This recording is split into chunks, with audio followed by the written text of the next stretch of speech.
নমস্কার। আমরা এর আগে জেনেছি যে লগ্নপতি প্রথম স্থান, দ্বিতীয় স্থান, তৃতীয়, চতুর্থ, পঞ্চম এরকম দ্বাদশ স্থান পর্যন্ত স্থিত হওয়ার ফল সম্পর্কে আমরা জেনেছি যে লগ্নপতি দ্বাদশ স্থান পর্যন্ত কোথায় থাকলে কি ফল হতে পারে সেগুলো সম্পর্কে আমরা জেনেছি। আজকে আমরা দ্বিতীয় স্থান সম্পর্কে পড়ব। দ্বিতীয় স্থানের অধিপতি দ্বিতীয় স্থান, তৃতীয় স্থান, চতুর্থ স্থান এবং পঞ্চম স্থানে স্থিত হলে তার ফলাফল কি হতে পারে সেগুলো সম্পর্কে জানবো। কিন্তু এই দ্বিতীয় স্থান কোথায় স্থিত হলে কি ফল হবে এটা জানার আগে কিন্তু কিছু বিষয় কিন্তু জানা অত্যন্ত জরুরি, যেগুলো কিন্তু আপনাকে জানতে হবে। ভিডিওটা খুব মূল্যবান ভিডিও, একদম মিস করবেন না। পুরো ভিডিওটা দেখুন, আপনি জ্যোতিষ শিখতে পারবেন, বুঝতে পারবেন, জ্ঞান লাভ করতে পারবেন। ভিডিও ভালো লাগলে অবশ্যই লাইক করবেন। চ্যানেল যদি সাবস্ক্রাইব এখনো না করে থাকেন চ্যানেলটা সাবস্ক্রাইব করে নেবেন এবং বেল আইকনে গিয়ে অল অপশনটা দাবিয়ে দেবেন। দেখুন, দ্বিতীয়পতি যেমন লগ্নের কেন্দ্রস্থান হয় 1, 4, 7, 10। আমরা জানি যে এটা লগ্নের 1, 4, 7, 10, 1, 4, 7, 10 কেন্দ্রস্থান। লগ্নের ত্রিকোণ স্থান 1, 5, 9, 1, 5, 9, 1, 5, 9। লগ্নের দুঃখ স্থান মানে ত্রিক স্থান 6, 8, 12। লগ্নের ত্রিশরায় 3, 6, 11 এগুলো আমরা জেনেছি। সেরকম ভাবেই আপনাকে দেখতে হবে দ্বিতীয় স্থানের ত্রিক স্থান, কেন্দ্রস্থান, ত্রিকোণ স্থান কোনগুলো। দেখুন এখানে আমি লিখেছি কেন্দ্রস্থান। দ্বিতীয় স্থানের কেন্দ্রস্থান কোনটা?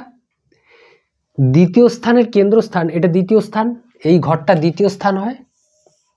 যদি লগ্ন মেষ লগ্ন হয় তাহলে এই ঘরটা দ্বিতীয় স্থান। অন্য লগ্ন হলে, যদি কর্কট লগ্ন হতো তাহলে সিংহ রাশি দ্বিতীয় স্থান হয়ে যেত, কিন্তু এইটা দ্বিতীয় স্থান ফিক্স। এই যে কুষ্টিটা দেখছেন এখানে যে ছকটা রয়েছে এটাই দ্বিতীয় নম্বর ঘর, এটা ফিক্স।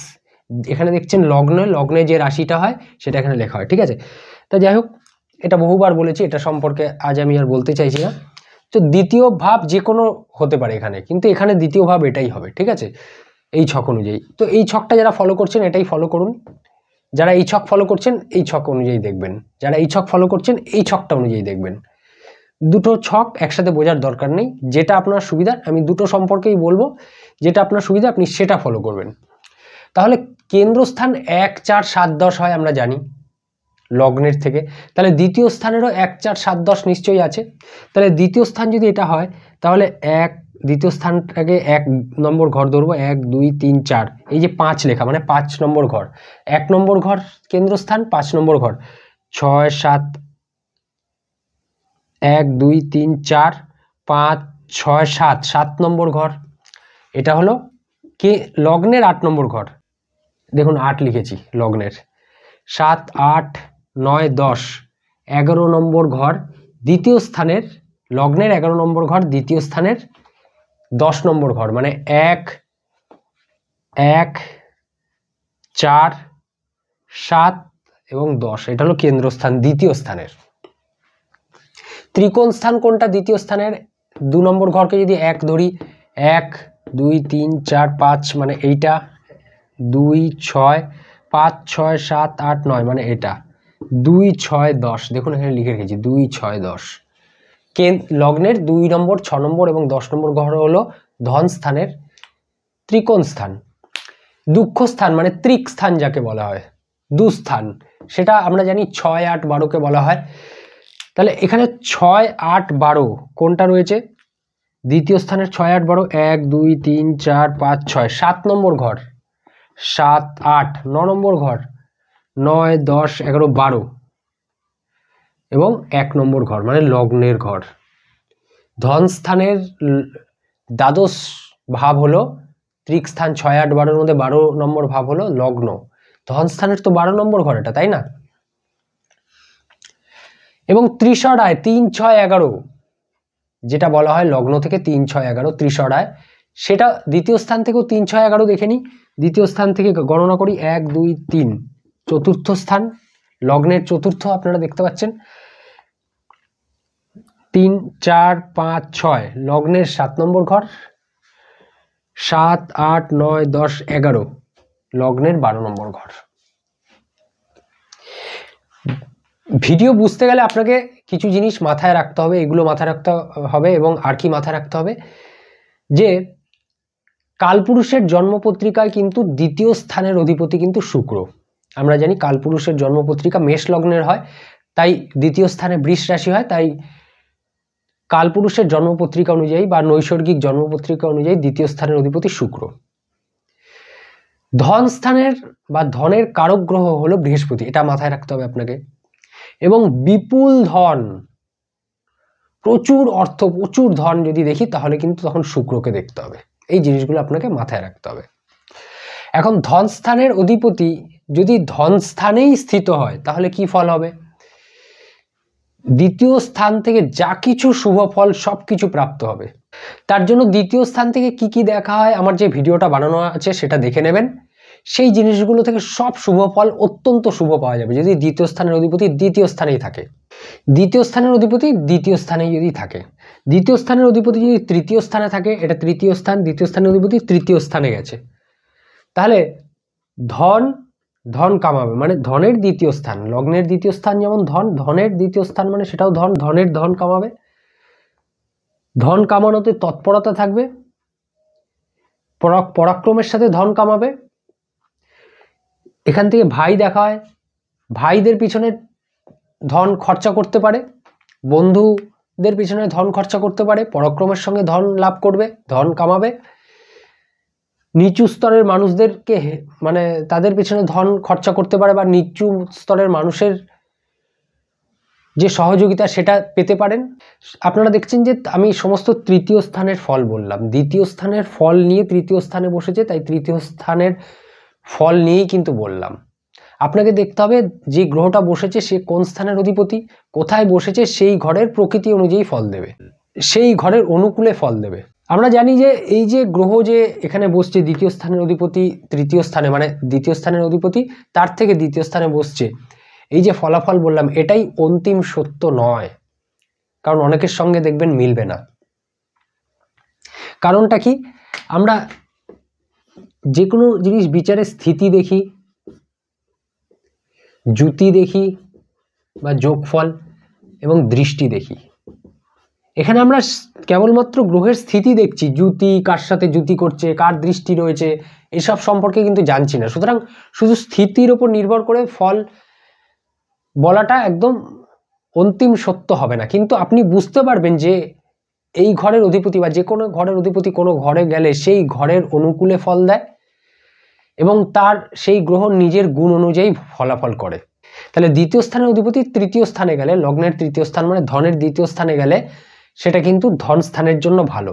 এখন যদি কোনো শুভ গ্রহ চলে যায়, অশুভ গ্রহ গেল ঠিক আছে, কিন্তু কোনো শুভ গ্রহ চলে গেলে কি ফল হবে? ধরুন এখানে ধনু রাশি যদি হয়, যদি এখানে বৃশ্চিক রাশির লগ্ন হতো তাহলে দ্বিতীয় স্থান কি ধনু রাশি হয়ে যেত। দ্বিতীয় স্থান যদি ধনু রাশি হতো তাহলে দ্বিতীয় স্থানের অধিপতি যদি তার থেকে দ্বিতীয় মানে লগ্নের তৃতীয় স্থানে চলে যেত, তাহলে মকর রাশিতে চলে যেত ধন স্থানের অধিপতি বৃহস্পতি। মকর রাশিতে যাওয়া মানে অশুভ ঘরে, অশুভ গ্রহের ঘরে চলে গেল। মকর রাশিতে বৃহস্পতি নিচস্থ হয় এবং শুভ গ্রহ অশুভ স্থানে যাওয়ার জন্য তার শুভত্বের কিছু না কিছু হানি হলো। কিন্তু ধন স্থানের জন্য বেটার, ধন স্থানের কোনো কিছু প্রবলেম হলো না, বৃহস্পতির কিছুটা হানি হলো শুভ গ্রহ হওয়ার জন্য, অশুভ স্থানে যাওয়ার জন্য, নিচস্থ হওয়ার জন্য এবং অশুভ গ্রহের ঘরে যাওয়ার জন্য। এইভাবে কিন্তু আপনাকে বুঝতে হবে। এখন দ্বিতীয় স্থানের অধিপতি যদি তৃতীয় স্থানে যায়, ধন স্থানের থেকে তৃতীয় স্থান, এটা ধন স্থান 1 2 3, কিন্তু লগ্নের চতুর্থ স্থান, চতুর্থ স্থান মানে কি? সুখ, সম্পত্তি, জমি, স্থির সম্পত্তি যেটাকে বলা হয় স্থির সম্পদ, সেটা চতুর্থ স্থান থেকে দেখা হয়। মাতার সুখ, সুখ, নিজের সুখ, এগুলো চতুর্থ স্থান থেকে দেখা হয়। তাহলে জাতকের ধন স্থানের অধিপতি লগ্নের সুখ স্থানে গেল মানে সে সুখের জন্য ধন খরচা করবে, নিজের সুখ প্রাপ্ত করবে এবং প্রাপ্তও করতে পারবে, এবং স্থির সম্পত্তির জন্য খরচা করবে, ঘর বাড়ি জায়গা জমি এইসব কিনে নিজের সম্পত্তি বৃদ্ধি করবে। দেখবেন এরকম অনেকে রয়েছেন যারা বলে যে দুটো কম খাবো কিন্তু নিজের জায়গা কিনে, জমি জায়গা কিনে ঘর বাড়ি করে নিজের বাড়িতে থাকবো, নিজের থাকার জায়গাটা তো থাকবে। আবার অনেকে কি করেন যে এত টাকা খরচা না করে আমি সেই টাকাটা কোনো জায়গায় ইনভেস্ট করব, সেখান থেকে একটা ইনকাম আসতে থাকবে, বৃদ্ধি হতে থাকবে। বেকার আমি ওখানে টাকাটা লাগাবো না, তার পরিবর্তে আমি ভাড়ায় থাকবো, কিন্তু ওই টাকাটা আমি অন্য কাজে লাগাবো। তো এক একজনের এক এক রকম চিন্তাধারা থাকে। তো চতুর্থ স্থানে গেলে ধনস্থানের অধিপতি ধনস্থানের জন্য ভালো, এবং চতুর্থ স্থানের জন্যও ভালো, এটা কোনো অসুবিধা নেই। এবার ধনস্থানের অধিপতি যদি লগ্নের পঞ্চম স্থানে চলে যায়, তাহলে ধনস্থানের কত নম্বর স্থান? 1 2 3 4, 1 এটা ধনস্থান, 1 2 3 4, এটা পঞ্চম স্থান হয় লগ্নের, 1 2 3 4 5, লগ্নের পঞ্চম স্থান, কিন্তু ধনস্থানের 1 2 3 4, এটা ধনস্থান 1 2 3 4, লগ্নের পঞ্চম স্থান। ধনস্থানের চতুর্থ স্থান, ধনের সুখ, এটা আমরা চতুর্থ স্থান থেকে সুখ দেখি, তাহলে ধনস্থান থেকে যদি এর সুখ স্থান হয়, তাহলে ধনের সুখ প্রাপ্ত হবে, ধন কামিয়ে সুখী হবেন। অনেকেই তো ধন কামান, সবাই কি সুখী হতে পারেন ধন দিয়ে? কিন্তু এই ধন প্রাপ্ত করে সুখী হবেন। এখন যদি প্রশ্ন আসে যে নিবেশিত টাকা, কোনো জায়গায় নিবেশ করেছেন, সেই টাকা কি ডুবে যাবে? তো এরকম ক্ষেত্রে কিন্তু টাকা ডুবে যাবে সেটা কিন্তু নয়, কারণ ধনের সুখ প্রাপ্ত হবে। এবং এটা বিবেক বুদ্ধির স্থান, কতটা বিবেক বুদ্ধির সাথে সে নিবেশ করবে, ইনভেস্ট করবে, সেটা আপনি বুঝতে পারছেন। এখন ভাবপতি এবং গ্রহ, এই দুটো জিনিস কিন্তু একটু মানে অনেকটাই ফারাক। ভাবপতি এবং গ্রহ, যে গ্রহ রয়েছে সেটা আলাদা এবং ভাবপতি আলাদা, দুটোর একই ভাবপতি, যে সেই সেই ঘরের অধিপতি গ্রহ, কিন্তু দুটো কথার মধ্যে কিন্তু ফারাক অনেক। এখন ধনস্থানের অধিপতি চতুর্থ স্থানে অশুভ গ্রহ গেল, শুভ গ্রহ গেল, যদি কোনো শুভ গ্রহ যায়, ধনস্থানের অধিপতি শুভ গ্রহ পঞ্চম স্থানে গেল, মানে ধনস্থানের চতুর্থ স্থান, তাহলে তো ধনস্থানের ভালো, এটা কোনো সংশয় নেই, কারণ ধনস্থান থেকে চতুর্থ স্থানে গেছে, এবং পঞ্চম স্থানের জন্যও ভালো, পঞ্চম স্থানেরও বৃদ্ধি করবে শুভ গ্রহ যদি যায়। কিন্তু ধনস্থানের অধিপতি যদি কোনো অশুভ গ্রহ হয়, ধরুন ধনস্থানে মেষ রাশি রয়েছে বা বৃশ্চিক রাশি, তাহলে অধিপতি মঙ্গল হয়ে যাবে। যদি ধনস্থানে মকর রাশি বা কুম্ভ রাশি আছে, তাহলে শনি হয়ে যাবে অধিপতি। যদি ধনস্থানে সিংহ রাশি রয়েছে, তাহলে রবি হয়ে যাবে ধনস্থানের অধিপতি। তো ধনস্থানের অধিপতি যে কেউ হতে পারে। এখন ধনস্থানের অধিপতি যদি কোনো অশুভ গ্রহ পঞ্চম স্থানে এসে উপস্থিত হয়, ধনের সুখ প্রাপ্ত হবে, তার মানে ধনস্থানের জন্য তো সেটা অত্যন্ত ভালো, এটা কোনো সন্দেহ নেই। কিন্তু যেহেতু অশুভ গ্রহ, নৈসর্গিকভাবে অশুভ গ্রহ, এবং যদি তাৎকালিকভাবেও কোনো অশুভ ঘরের অধিপতি হয়ে থাকে সেই গ্রহ ধনস্থানের অধিপতি, এবং নৈসর্গিক রূপেও অশুভ গ্রহ, তাহলে তো নিশ্চিতভাবে পঞ্চম স্থানের কোনো না কোনো হানি করবেই। ধনস্থানের জন্য অবশ্যই ভালো, কিন্তু পঞ্চম স্থানে হানি করবে নিশ্চিত। কিন্তু সেটা যদি শুভ গ্রহ হয়, তাহলে ধনস্থানের জন্যও ভালো, পঞ্চম স্থানের জন্যও ভালো।